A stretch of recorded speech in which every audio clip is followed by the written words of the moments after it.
Salut à tous, j'espère que vous allez bien. Aujourd'hui, pas de soleil, mais ça ne veut pas dire qu'on ne peut pas améliorer notre installation solaire. Je vais vous montrer 3 astuces simples pour optimiser vos panneaux et maximiser leur production, même en hiver.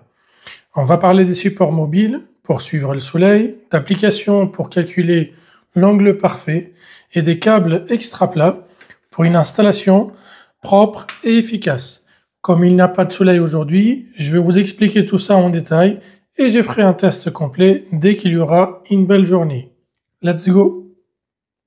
Le premier problème avec un panneau fixe, c'est qu'il ne suit pas le soleil. Résultat, on perd en production, surtout en hiver où le soleil est bas. La solution? Un support mobile. Ici, j'ai mis des roues sur mon support avec quelques planches de bois que j'ai chez moi pour pouvoir orienter facilement au fil de la journée. Même si on n'est pas présent toute la journée, il suffit de les bouger 3-4 fois par jour, c'est largement suffisant. L'idée, c'est de le déplacer le matin, midi et soir pour toujours capter un maximum de lumière.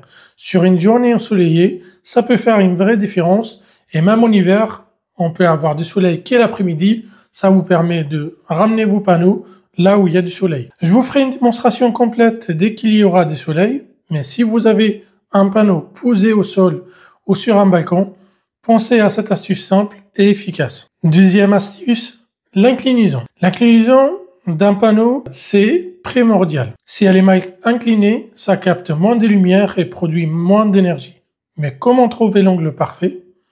Il existe des applications gratuites comme SolarTilt ou PVGIS qui vous indiquent l'inclinaison idéale en fonction de votre position et de la saison. Ici, j'utilise l'application ZenithTrack. C'est une application sur un site web qui vous permet d'avoir l'inclinaison idéale pour votre panneau. Je vous mettrai en description tous les liens qui vous amènent vers les sites et les applications. Par exemple, aujourd'hui, l'application me dit de mettre mon panneau à 60 degrés pour maximiser la production. Actuellement, il est presque à 60 degrés. Donc, si j'ajuste, je devrais gagner en performance.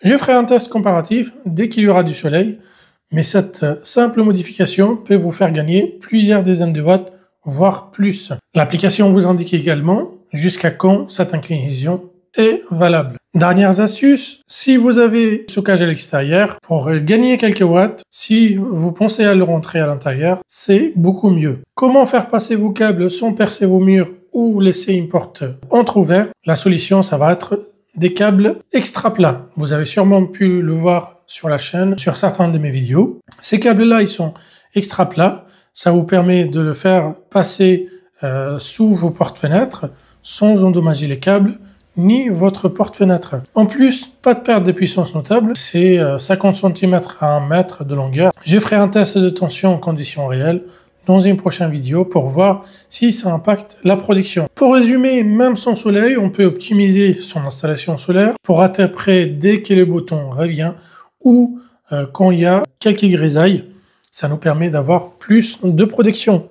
Un support mobile est égal à une meilleure orientation toute la journée. Une application d'inclinaison vous permet d'avoir un panneau toujours à l'angle parfait.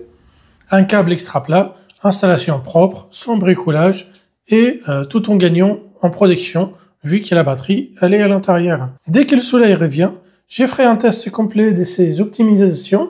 En attendant, dites-moi en commentaire est-ce que vous avez déjà essayé ces astuces? Avez-vous d'autres techniques pour améliorer la protection solaire? Et j'ai hâte de savoir vos commentaires. Pensez aussi à liker si la vidéo vous a été utile et abonnez-vous pour ne pas manquer les tests en conditions réelles. Et je vous dis à très vite.